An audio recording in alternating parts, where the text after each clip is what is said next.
Hi everyone, my name is Megha Sharma. Welcome to my channel. और आज हम देखने वाले हैं कंस्ट्रक्टर फंक्शंस के बारे में। तो यहाँ पर हम ऑब्जेक्ट्स वाले फोल्डर में हैं एंड यहाँ पर मैं अपनी एक फाइल क्रिएट कर लेती हूँ, that is constructor function dot JS. Okay, and यहाँ पर हम देखने वाले हैं कंस्ट्रक्टर फंक्शंस क्या होते हैं। देखो, मैंने आपको लास्ट वीडियो में ऑब्जेक्ट्स के बारे में बताया है। अगर आपको नहीं पता है, नहीं आइडिया है, तो आप मेरी ऑब्जेक्ट्स वाली वीडियो देख सकते हो। तो उसमें मैंने आपको बताया ऑब्जेक्ट्स क्या होते हैं एंड मेथड्स क्या होते हैं। तो जैसे कि हम लोगों ने देखा है, object object is a collection of data which is stored in the form of key value pairs. Okay, and methods मैंने आपको बताया था कि मेथड्स जो है वो आपके फंक्शंस ही होते हैं, लेकिन अगर हम ऑब्जेक्ट्स के अंदर हम फंक्शंस डिफाइन करते हैं तो उनको हम लोग मेथड्स बोलते हैं। ओके, तो लास्ट वीडियो में मैंने आपको ये बताया था, अगर आपको ढंग से देखनी है तो आप मेरी वाली वीडियो देख सकते हो। बट आज हम देखने वाले हैं कंस्ट्रक्टर फंक्शंस। अब कंस्ट्रक्टर फंक्शंस हमारे क्यों यूज होते हैं, सबसे पहले हम देखते हैं कि हमारी कौन सी प्रॉब्लम सॉल्व करेंगे। मैं आपसे अगर ये बोलूं कि आपको मल्टीपल ऑब्जेक्ट्स बनाने हैं जिसकी प्रॉपर्टीज आपकी सेम होने वाली है, वैल्यूज अलग होने वाली हैं, है ना। सपोज करो आपको बहुत सारे ऑब्जेक्ट्स क्रिएट करने हैं जिसमें आपका first name and last name properties आपकी सेम है लेकिन आपके डिफरेंट वैल्यूज हैं। तो वो आप क्या करेंगे, आप इस तरह से क्रिएट करना मैं आपसे बोलूँ अगर आपको तीन ऑब्जेक्ट्स क्रिएट करने हैं तो जिसके कॉन्स्ट P1 पर्सन वन बना लिया, जिस पर मैंने एफ नेम दे दिया जैसे मेघा एंड एल नेम दे दिया मैंने जैसे Sharma. Okay, this is our first object and P1 P2 बना दिया हम लोगों ने एक और object, F name Neha and L name Singh and एक और ऑब्जेक्ट मैंने क्रिएट कर लिया P3 equals to F name खुशी खुशी एल नेम शर्मा।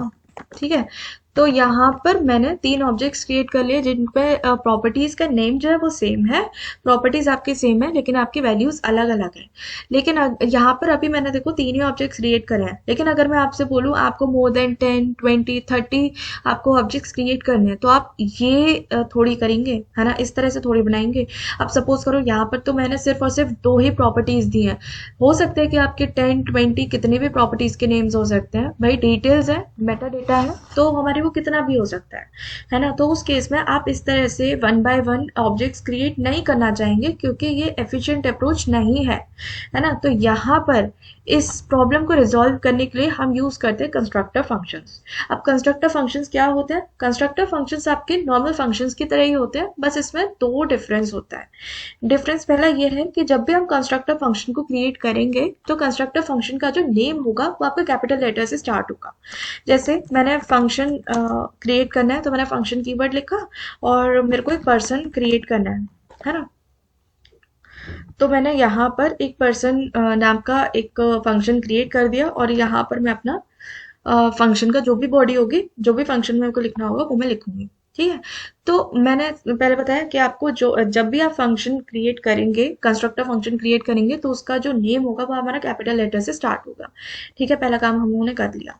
सेकंड काम ये होगा कि जब भी हम उस फंक्शन को, कंस्ट्रक्टर फंक्शन को कॉल करेंगे तो उसको कॉल करेंगे with the help of new keyword. जैसे मैंने पर्सन को कॉल कर दिया, ठीक है, मैंने आपको बताया कि जब भी मैं कंस्ट्रक्टर फंक्शन को कॉल करूंगी तो मेरे को न्यू कीवर्ड यूज करना पड़ेगा। ठीक है जी, कर लिया।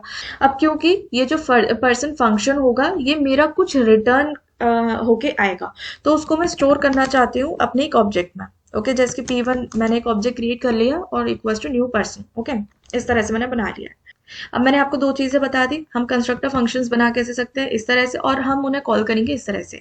अब यहाँ पर ये जो P1 है ये एक वेरिएबल है, बेसिकली वेरिएबल हम लोगों ने इस तरह से बनाया है, लेकिन अब ये जो रिटर्न करेगा ये हमारा एक ऑब्जेक्ट रिटर्न करेगा और उस ऑब्जेक्ट को हम लोगों ने इस वेरिएबल में स्टोर कर दिया है ना। तो इवेंचुअली ये P1 आपका एक ऑब्जेक्ट ही बन जाएगा। सिमिलरली हम P2 ऑब्जेक्ट क्रिएट कर सकते हैं, P2 ना, by just calling this person person. अब आपने देखा कि हम लोगों ने इससे पहले वाले एग्जाम्पल में हम first name and last name दे रहे थे, तो first name and last name हम एज अ पैरामीटर यहाँ पे इस फंक्शन को पास कर देते हैं, first name and last name. Okay, and यहाँ पर जैसे मेरा पहला नेम है मेघा और लास्ट नेम है शर्मा। ओके जी, अब एक काम करते हैं, इस P1 को मैं कंसोल करती हूँ, P1 को मैं कंसोल करती हूँ और देखते हैं मेरा क्या आता है। Node constructor function dot JS और मेरे को आ रहा है एक empty object with this function reference. ठीक है, अब मैं आपको बताती हूँ ये मेरे को एम्प्टी ऑब्जेक्ट क्यों आ रहा है। देखो, जब भी मैं एक फंक्शन को with the help of new operator में इन्वोक करूंगी तो ये न्यू ऑपरेटर हमारा क्या करेगा, ये न्यू ऑपरेटर हमारे एक एम्प्टी ऑब्जेक्ट क्रिएट कर देगा और एक दिस वेरिएबल को असाइन कर देगा, है ना, एक दिस वेरिएबल को असाइन कर देगा। इंटरनली क्या हो रहा है, एक एम्प्टी ऑब्जेक्ट क्रिएट हुआ और वो हमारा असाइन हो गया दिस को, है ना, और यही दिस आपका रिटर्न हो रहा है इस फंक्शन से, रिटर्न दिस। अब क्योंकि ये दिस जो ऑब्जेक्ट है इसमें हमारी कोई भी प्रॉपर्टी गई नहीं है, उसमें कोई वैल्यू गई नहीं है, तो हमारा यहाँ पर एक एम्प्टी ऑब्जेक्ट रिटर्न होके आ रहा है। अब हम क्या करेंगे, इस दिस में मैं एक फर्स्ट नेम करके एक प्रॉपर्टी बना दूंगी जिसकी वैल्यू मैं असाइन कर दूंगी ये वाली फर्स्ट नेम जो मेरे को आर्ग्यूमेंट से मिलने वाली है, and this dot last name को मैं कर दूंगी एल नेम। ओके, तो अब मैंने इस दिस वाले ऑब्जेक्ट में मैंने एक फर्स्ट नेम नाम की एक प्रॉपर्टी बनाई, उसकी वैल्यू मैंने दे दी फर्स्ट नेम जो कि यूजर डालेगा जब जब भी हम उस फंक्शन को इन्वोक करेंगे, और इसके एक लास्ट नेम प्रॉपर्टी बना दी जिसमें लास्ट नेम हम लोग डाल रहे हैं। ठीक है, अब मैंने इस पर्सन को P1 को मैंने कॉल किया, अब देखो मेरे को क्या आ रहा है, मेरे को एक ऑब्जेक्ट आ रहा है और ये पर्सन क्या है, ये बता रहा है कि कंस्ट्रक्टर फंक्शन एक क्रिएट हुआ है। बेसिकली ये एक फंक्शन है, फंक्शन ऑब्जेक्ट है ना, ये एक फंक्शन ऑब्जेक्ट है जो हमारा रिटर्न हो रहा है with the help of this.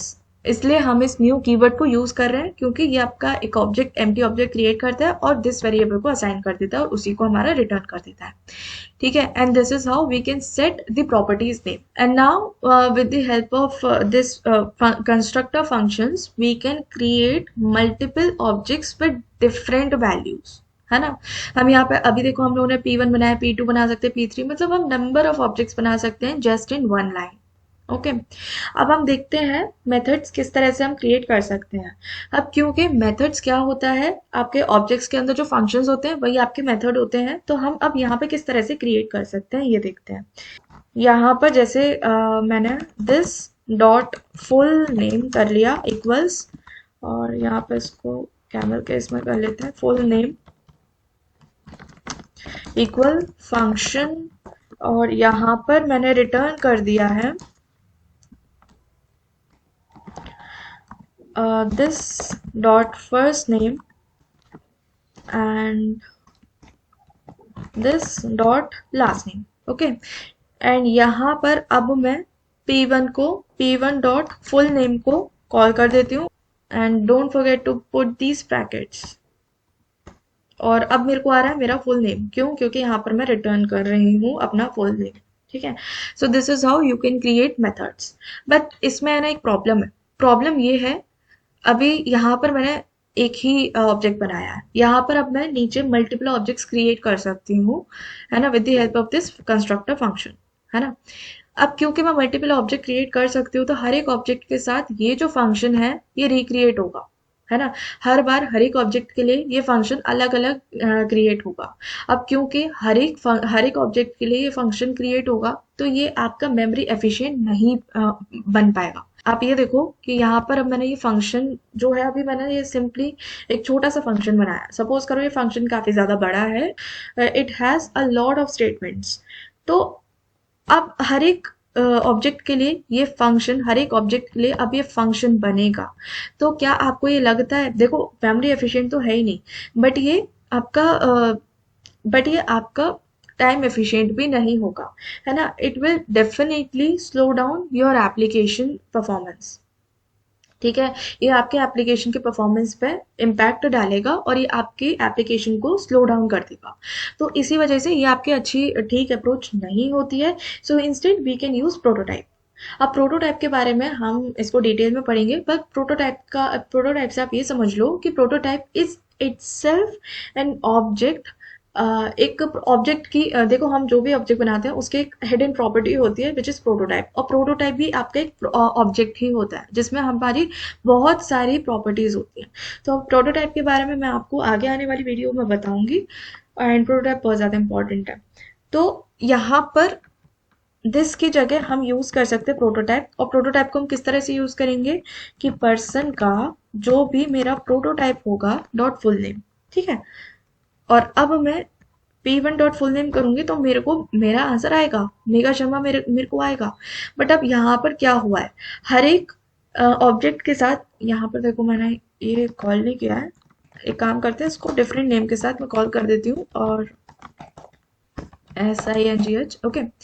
यहाँ पर अब देखो ये हमारे दो ऑब्जेक्ट्स हैं। अब दोनों ऑब्जेक्ट्स के लिए ये जो फंक्शन है ये दोबारा रिक्रिएट नहीं हुआ है, बल्कि ये दोनों के दोनों ऑब्जेक्ट्स जो हैं ये शेयर कर रहे हैं इस फुल नेम वाले फंक्शन को, है ना। अब इसको मैं प्रूव भी कर सकती हूँ, बताती हूँ कैसे। अब ये देखो P1 डॉट फुल नेम मैंने लिया, triple equals to P2 dot full name मैंने किया। अब मेरे को यहाँ पर आएगा ट्रू, है ना। क्यों? क्योंकि जो हमारा पर्सन वन का जो फुल नेम है और जो पर्सन टू का जो फुल नेम है वो सेम टू सेम है, क्योंकि ये दोनों फुल नेम वाले फंक्शन को शेयर कर रहे हैं। और अगर मैं यहीं पर ही इसको दिस के साथ लिखूं और उसके बाद अगर मैं चेक करती हूँ तो मुझे आ रहा है फॉल्स। क्यों? क्योंकि यहाँ पर ये दोनों ऑब्जेक्ट्स जो है वो अपने अपने अलग अलग फंक्शंस बना रहे हैं जिसका नेम है फुल नेम, ठीक है। So always try to use prototype when you are making methods inside constructor function, okay. अब मैं आपको बताती हूँ रिटर्न वैल्यू के बारे में।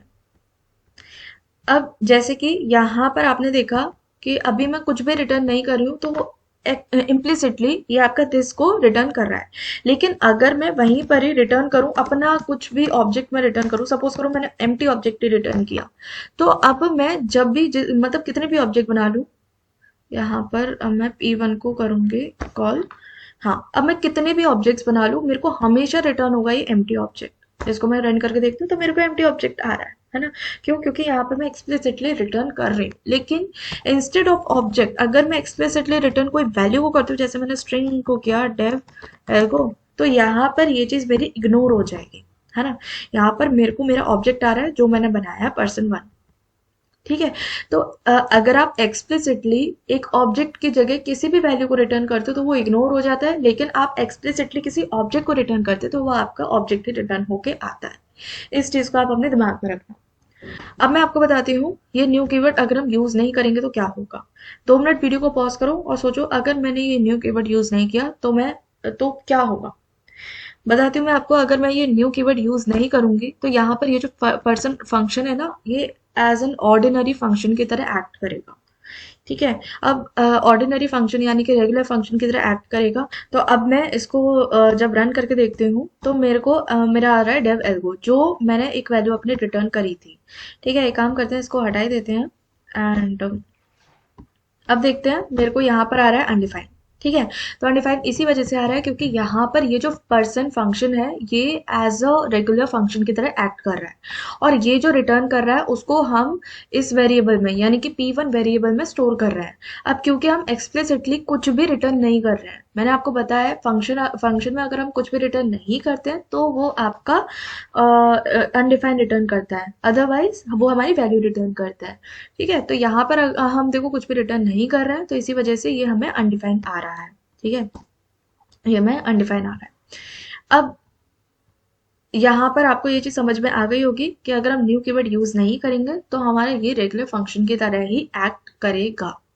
अब आपको है ना एक ये चीज दिख रही होगी, ये देखो यहाँ पे 3 डॉट डॉट डॉट आ रहे हैं, इसको एक बार होवर करके देखते हैं। अब देखो यहाँ पे क्या आ रहा है, तो यहाँ पे ये लिख रहा है this constructor function may be converted to class declaration. देखो ECMAScript 6 में आपका एक फीचर आया था दैट इज क्लास, है ना। तो क्लास यूज करके हम इसको बना सकते हैं, कंस्ट्रक्टर फंक्शन को बना सकते हैं। क्लासेस के बारे में हम लोग देखेंगे, ठीक है। तो इसी वजह से ये हमें काइंड ऑफ एक अपडेट दे रहा है कि हाँ आप कंस्ट्रक्टर फंक्शन यूज ना करें और आप इंस्टेड आप क्लासेस यूज कर सकते हैं। तो क्लासेस यूज करके भी हम सेम फंक्शनैलिटी परफॉर्म कर सकते हैं।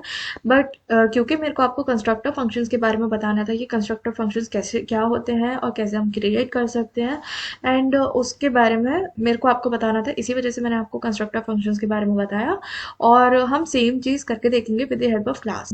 तो आज के वीडियो के लिए इतना ही। अगर आपको मेरी वीडियो पसंद आती है then do like this video, subscribe my channel and share it with your friends. Thank you.